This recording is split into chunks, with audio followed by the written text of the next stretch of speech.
Nous sommes de retour sur le plateau d'Africa 24 pour la toute dernière partie de cette émission organisée bien entendu en marge du 27e sommet de l'Union africaine qui se tient ici au Rwanda, d'où nous émettons en direct. On pose aujourd'hui la question de la pertinence de l'entrée en vigueur du passeport de l'Union africaine qui sera d'ailleurs effective lors de ce 27e sommet. On a abordé beaucoup d'aspects dans cette émission, mais on va se focaliser maintenant sur la volonté politique pour voir est-ce que les dirigeants, effectivement, au-delà de ce qui est vu devant les caméras et entendu dans les radios, est-ce que chacun chez lui essaie de faire avancer réellement les choses en facilitant quand même la libre circulation des personnes, même au sein de leur propre pays, avant de parler des étrangers qui vont arriver. Alors, Monsieur Eben, donc, je parlais de cette question de volonté politique.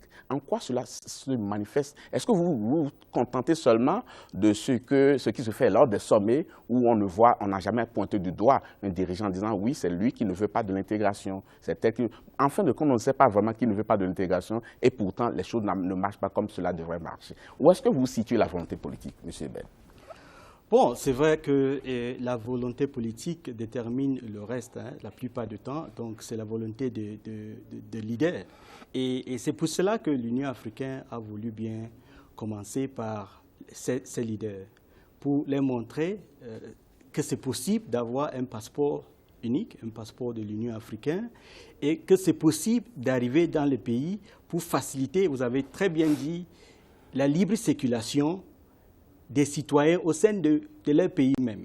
Parce qu'il y a des pays qui ont pas mal de difficultés pour faciliter leurs citoyens, la circulation de leurs citoyens dans les pays, on ne peut pas les citer, mais c'est important de faciliter le mouvement des uns et des autres. Et cette volonté politique reste là.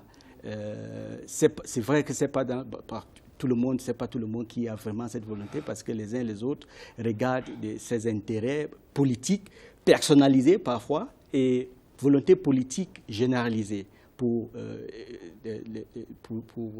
le pays en général. Donc la volonté politique est tellement essentielle, c'est important, c'est pour cela que l'Union africaine commencerait quelques jours avec ces leaders pour leur montrer que le bon exemple, en espérant qu'en arrivant dans les pays, ils vont pouvoir réfléchir et exécuter des décisions qui ont été prises entre eux-mêmes, ici à l'Union africaine, et faciliter vraiment la libre circulation des personnes, des services et des biens. On va prendre quelques réactions de téléspectateurs. Justin Titembo dit « Le passeport unique qui servira à quoi? Nous n'avons même pas les voies pour relier les pays. Vous avez le Gabon et la Guinée équatoriale qui exigent des visas. Alors, il est un peu trop tôt pour parler de passeport. » Autre réaction, Saïkou Baldé dit « Je le vois personnellement comme source de problèmes diplomatiques. Un pays comme la Guinée équatoriale, le Gabon, l'Afrique du Sud, l'Angola ne respecteront jamais ce passeport. » Beaucoup de réactions. Je vais d'abord recueillir le point de vue de mes invités sur ce plateau. Est-ce que vous partagez l'avis de ce téléspectateur, M. Nguetti? Je crois qu'en matière de développement, il ne faut pas qu'on soit trop pessimiste. Non, ce n'est pas pessimiste, c'est du réalisme. Quand vous l'appelez pessimiste, moi je l'appelle ça réalisme. C'est-à-dire ce réalisme-là, je crois que la volonté politique qui a été décrite ici, moi je pense que c'est comme une girafe, facile à reconnaître mais difficile à décrire. Je dis la bonne gouvernance dont nous parlons, les individus eux-mêmes, parce que quand on parle de bonne gouvernance en Afrique, on regarde seulement l'élite au pouvoir. On oublie donner l'exemple. On oublie que soi-même, on doit appliquer les vertus de la bonne gouvernance. Si les chefs d'État disent, écoutez, libre circulation des personnes, et qu'un Ivoirien va au Ghana, il est racketté sur la route, il arrive à la frontière, on empêche tout. Mais dis donc, il y a un problème. Ce n'est pas le chef de l'État qui va régler ça. Il appartient, n'est-ce pas? Je ne suis pas du tout d'accord avec vous. Il doit être regardant. Mais le citoyen africain doit lui-même s'approprier les vertus de la bonne gouvernance. Mais le pauvre citoyen qui se déplace, il a commis quel tort? Il se déplace simplement et il voit des barrières avec des gens qui sont assermentés. Ceux qui ont mis les frontières, les barrières, ils ont mis ça pour servir leurs intérêts privés. Ce qui n'est pas souvent recommandé par la politique nationale. Mais il y a une personne qui doit assurer l'autorité. Quand certains dirigeants ont voulu qu'il n'y ait pas trop de postes de contrôle à l'intérieur de leur pays, ils l'ont réglé en 24 heures. Il suffit que l'on prenne et que les contrevenants, on a pu les sanctionner de manière normale. Je suis d'accord avec vous. La bonne gouvernance aussi va de pair avec la sanction. Je suis d'accord avec vous. Mais si, vous l'avez dit tout à l'heure, que quelqu'un quitte le Togo, il veut se rendre au Ghana, on le rançonne à la frontière. Vous pensez, et de la même manière entre le Bénin et le Togo, le Bénin et le Nigeria, on est au sein de la sous-région l'on prend comme modèle. Mais quand il est rançonné, vous pensez que les autorités ne sont pas au courant? Depuis quand vous avez appris qu'on a sanctionné des agents parce qu'ils ont rançonné des populations? Donc maintenant, vous mettez le doigt sur le problème, les agents. Bon, la sanction. Je dis la sanction va de pair avec la bonne gouvernance. Parce que quand on ne sanctionne pas, ça va toujours continuer. Donc je voudrais dire à ceux qui disent que le passeport, je crois qu'il faut commencer quelque part. Même si, chemin faisant, il y a des difficultés, nous pensons que les générations, de façon successive, vont améliorer le mécanisme. Vous êtes si optimiste que monsieur... Je suis parfaitement optimiste. D'abord, j'ai dit que le système de régime des sanctions doit être vraiment là pour que la bonne gouvernance se ressent disons, dans toute communauté, même si c'est dans un petit village, d'autant plus que pour un pays. Donc, il faut ce système en anglais, on dit reward and punishment. Donc, là où vous faites du bien, vous êtes récompensé. Là où vous faites du mal, vous êtes récompensé de façon vraiment négative. Donc, je suis vraiment optimiste pour ces passeports.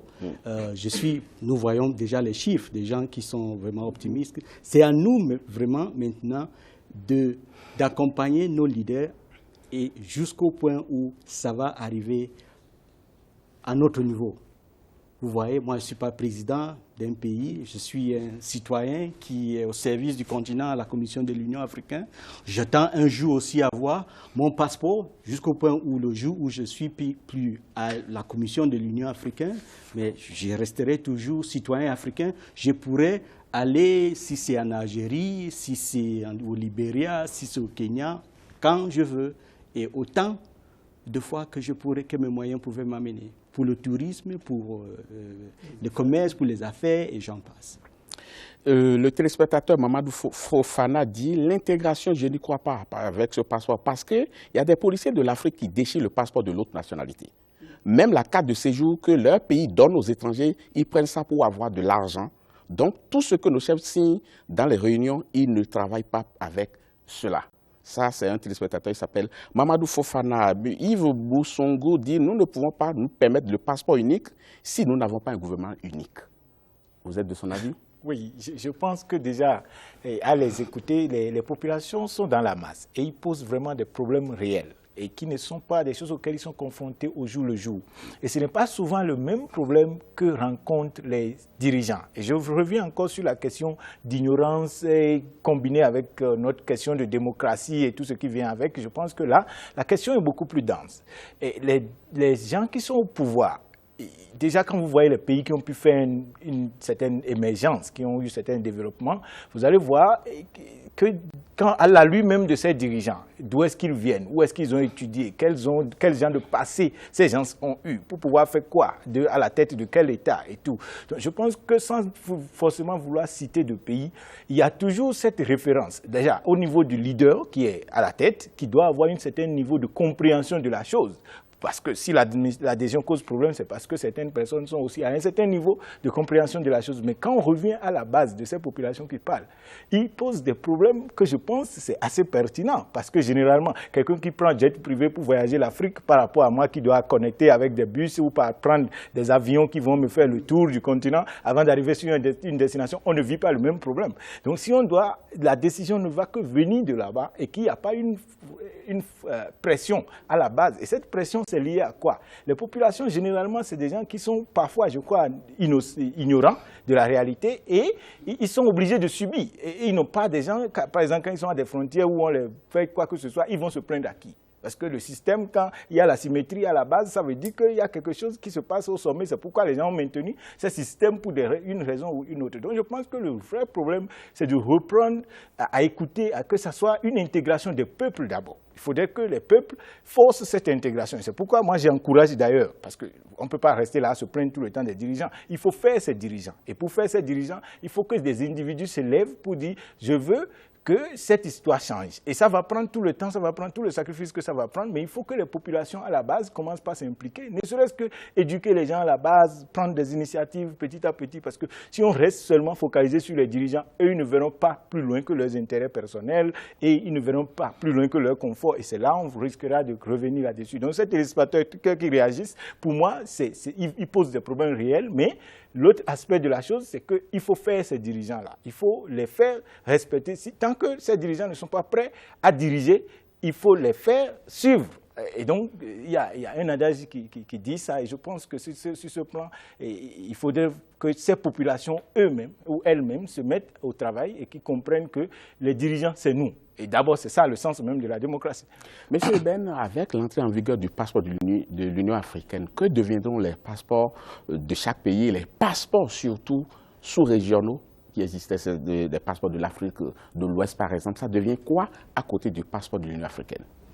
Bon, je pense que les passeports vont rester parce qu'aujourd'hui, comme je disais tout à l'heure, nous avons le passeport de l'Union africaine. Mais ce qui est envisagé, c'est le passeport de l'Union africaine livré par la Commission de l'Union africaine. Ce que nous envisageons, c'est le passeport africain, pas de l'Union africaine, le passeport africain livré par les pays membres. Disons, le passeport africain livré par le Cameroun, le passeport africain livré par le Libéria, le passeport africain livré par Malawi et j'en passe. Ces passeports seront toujours en vigueur. Donc nous allons les utiliser concordément, disons, parallèlement avec les autres passeports. Vous voyez aujourd'hui, à l'Union africaine, nous avons les laissez-passer, disons, les passeports diplomatiques que nous utilisons pour voyager. Mais quand vous arrivez à certains endroits, on vous demande aussi votre passeport national. Donc, disons les laissez-passer. Voilà. Comme pour les Nations Unies. Voilà. Okay. Mais ça voyage hors de l'Afrique? Ça va voyager hors de l'Afrique parce que l'Union africaine, la Commission de l'Union africaine est en train de travailler avec la ICAO, International Civil Aviation Authority, pour pouvoir certifier le passeport parce que nous aurons des éléments de sécurité biométriques qui vont faciliter la reconnaissance de tout le monde qui aura droit à porter ces passeports.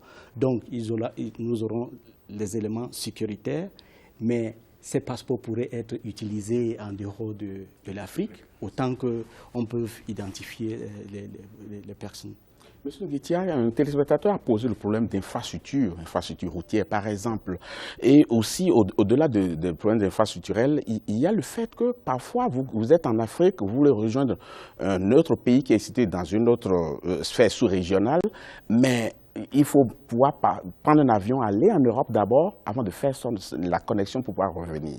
C'est des problèmes, c'est des freins quand même à l'intégration, à la circulation. Est-ce que des efforts se font dans ce sens parce que ça décourage quand même? Non, je crois que l'Union africaine y travaille ardemment, ce qu'on appelle la décision de Yamoussoukro pour créer un espace unique africain. Pour que Ethiopian Airlines, par exemple, pour desservir la Namibie, n'ait pas rencontré de difficultés.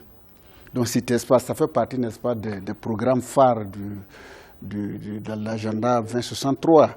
Donc lorsque cela deviendra une réalité, je crois que le problème qui est posé actuellement est un problème réel, mais lorsque le marché unique va devenir une réalité, je crois qu'on va éviter ces choses-là. Monsieur Mouzon, est-ce que les infrastructures routières, c'est vraiment un frein? Oui, pour interconnecter les pays. Oui, c'est véritablement un frein pour interconnecter les pays. Et l'une des expériences que ça m'amène dans la tête, c'est quitter la Guinée un jour. J'avais voulu faire la voie de la Guinée vers le Mali. Et franchement, quand j'ai fait l'expérience là en 2012, je me dis, franchement, on a des problèmes. Et ça, je ne vois pas combien de dirigeants peut-être qui peuvent un jour se faire le plaisir de dire je veux prendre par la route, il va poser des questions sécuritaires et tout, et ce n'est pas évident. Donc, c'est des problèmes qui existent, et comme je l'ai dit, des populations réelles posent ces problèmes réels, et ces problèmes,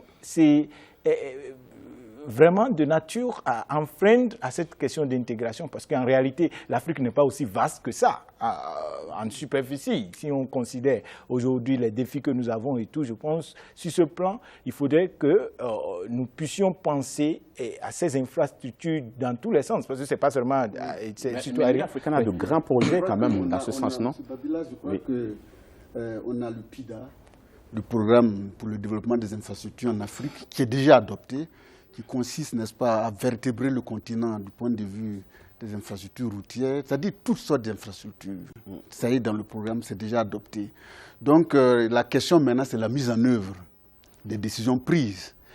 Faut-il mettre... C'est là le nœud. C'est là le nœud, c'est là où le bas blesse. C'est que c'est un projet intéressant qui va sortir l'Afrique. Qui doit financer? Qui doit financer les Africains eux-mêmes. Les Africains eux-mêmes, parce que jusqu'à maintenant, je comprends pourquoi on a toujours compté sur l'extérieur pour financer nos projets intégrateurs. Les projets intégrateurs doivent être financés par des leviers de financement qui sont domestiques en Afrique. Il ne faut pas compter sur l'extérieur pour créer ta banque centrale, ton fonds monétaire africain, pour désenclaver son siège aussi. Voilà, désenclaver une zone. Voilà, donc le financement doit être endogène et non pas exogène.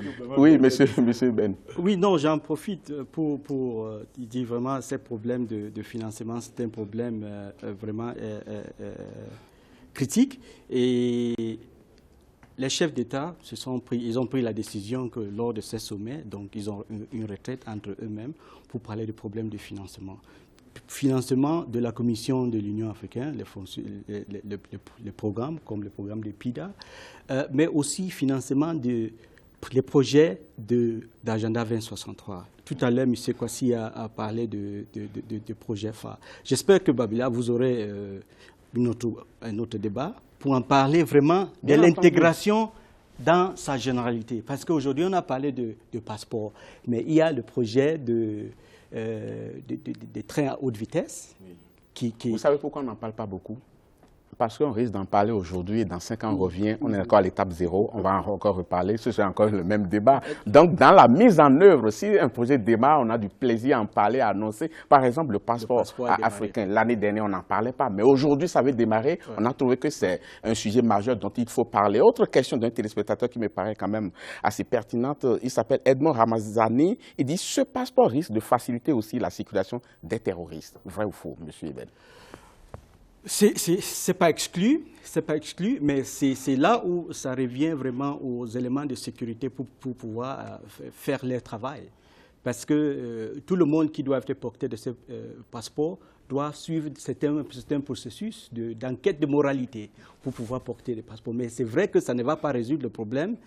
Aujourd'hui, même certaines personnes qui portent le passeport diplomatique arrivent à faire certaines choses qui ne sont pas vraiment dans la bonne conduite. Donc, mais il doit y avoir des mesures, des sanctions qui soient prévues, mais il doit y avoir aussi les mécanismes pour suivre les uns les autres. S'il y a des gens qui ont les tendances ou bien des objectifs autres que de faire les affaires politiques, économiques et sociaux, mais pour atteindre à heurter les uns et les autres, il doit y avoir vraiment un système pour suivre ces personnes. C'est pour cela qu'auparavant, on parlait de la partage des informations, la partage de renseignements, la coordination des éléments de sécurité, des éléments de renseignement pour pouvoir faire à ce que tous les défis qu'on trouve au niveau sécuritaire, que ça puisse être vraiment surmonté par les initiatives collectives.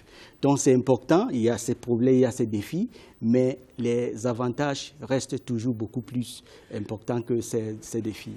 Alors, il est temps de remercier quand même nos téléspectateurs qui nous ont accompagnés tout le long de cette émission et avec leur participation, avec leur contribution et avec leurs questions aussi. La question qui leur a été posée, c'est le passeport unique pourra-t-il être source d'intégration en Afrique? On a eu plusieurs réactions sur les réseaux Facebook, Twitter, entre le 11 juillet à 18h et le 12 juillet à 13h. On a eu pas mal de réactions. Nous avons accompagné cette question d'un sondage. Et voici les résultats du sondage. Et vous allez pouvoir voir comment les Africains se positionnent par rapport à la question qui est posée.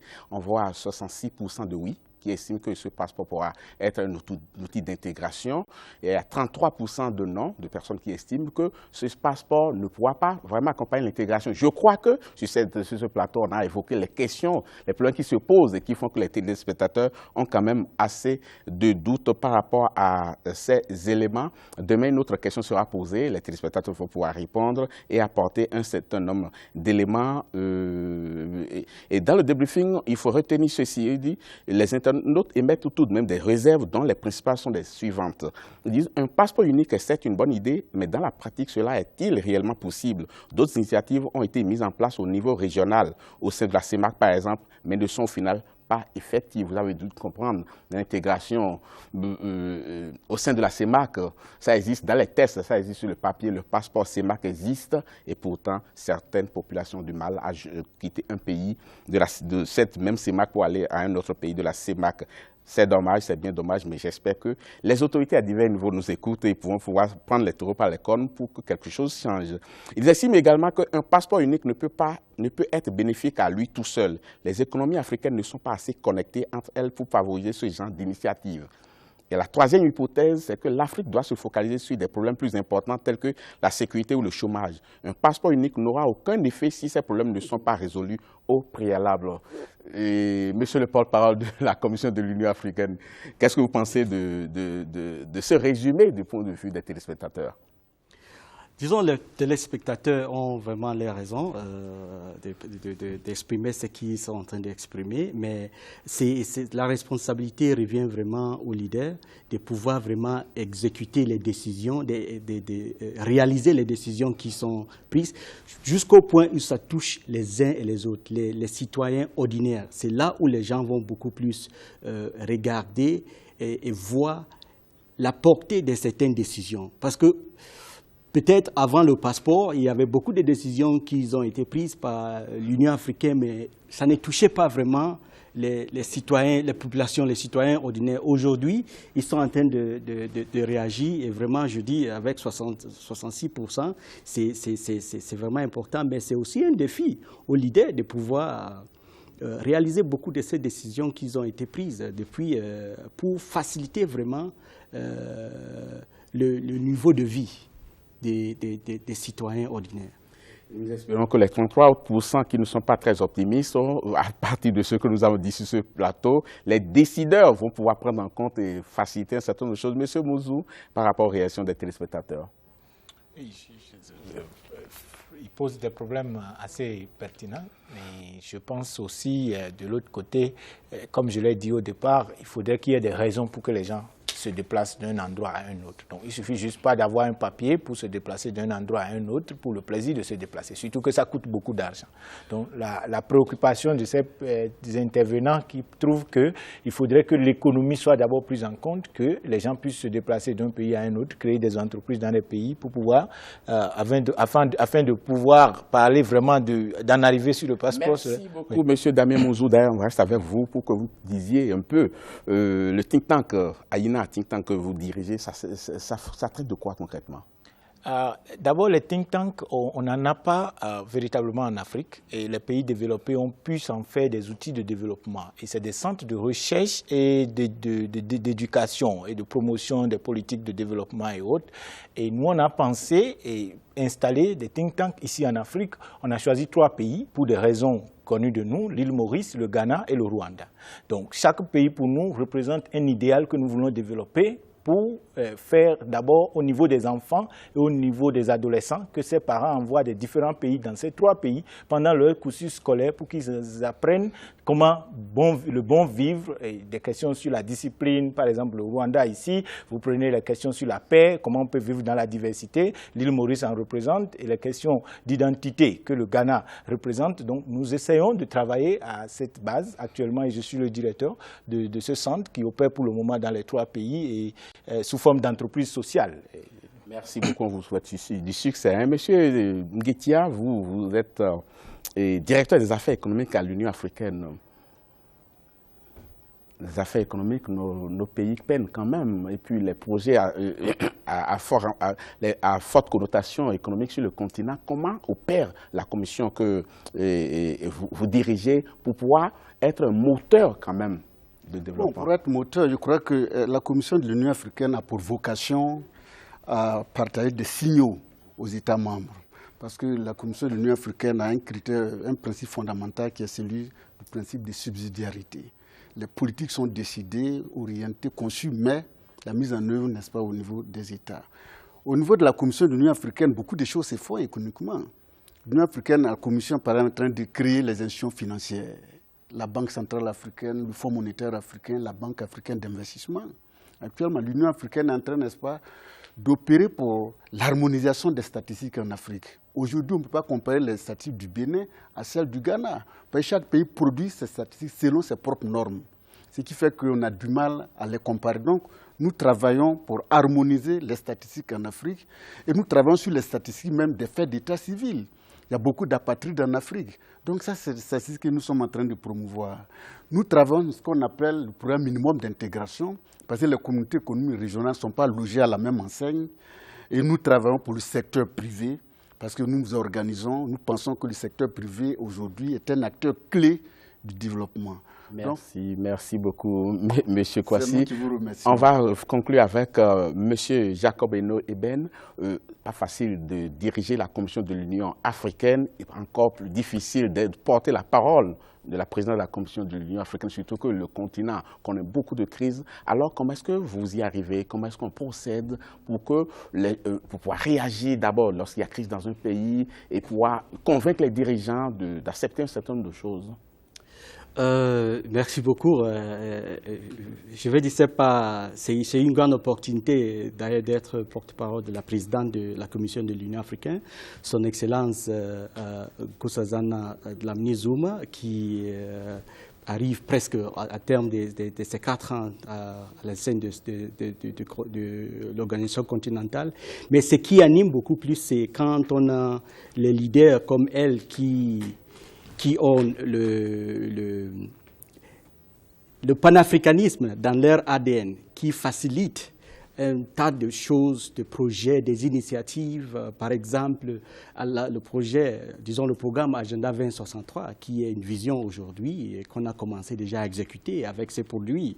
C'était une décision des chefs d'État qui ont dit nous étions en train de célébrer 50e anniversaire de l'organisation de l'unité africaine, disons aujourd'hui l'Union africaine. Oui. Et quand nous serons en train de célébrer 100 ans, qu'est-ce qu'il faut célébrer? Quelle intégration, quelle Afrique nous voulons?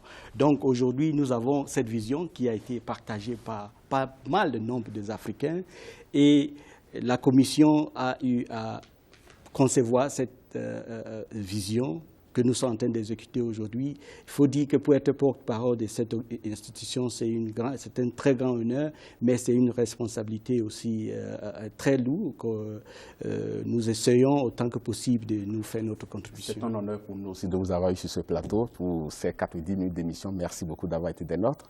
Monsieur Mouzou, on souhaite beaucoup de succès pour votre think tank par rapport à ce que vous faites et par rapport à l'accompagnement que vous faites pour les projets du continent, à éveiller les consciences, monsieur Nguetia. C'est un honneur pour nous de vous avoir eu également pour nous expliquer quand même votre vision, surtout par rapport à la Commission des affaires économiques qui est quand même porteuse, mais conceptrice de nombre de projets qui, une fois réalisés, ce serait pour le bonheur de tout le continent. Merci à vous tous. Quant à vous, chers téléspectateurs, merci beaucoup d'avoir contribué massivement à cette émission par vos réactions. D'autres questions vous seront soumises. Nous vous demandons de bien vouloir y répondre, de nous donner vos avis. Nous en tenions toujours compte pour accompagner cette émission. Ainsi s'achève ces 90 minutes consacrées au sommet de l'Union africaine avec un thème sur le passeport de l'Union africaine qui va entrer en vigueur bientôt. Merci de l'avoir suivi. Je vous laisse tout de suite en compagnie des programmes d'Africa 24. À très bientôt.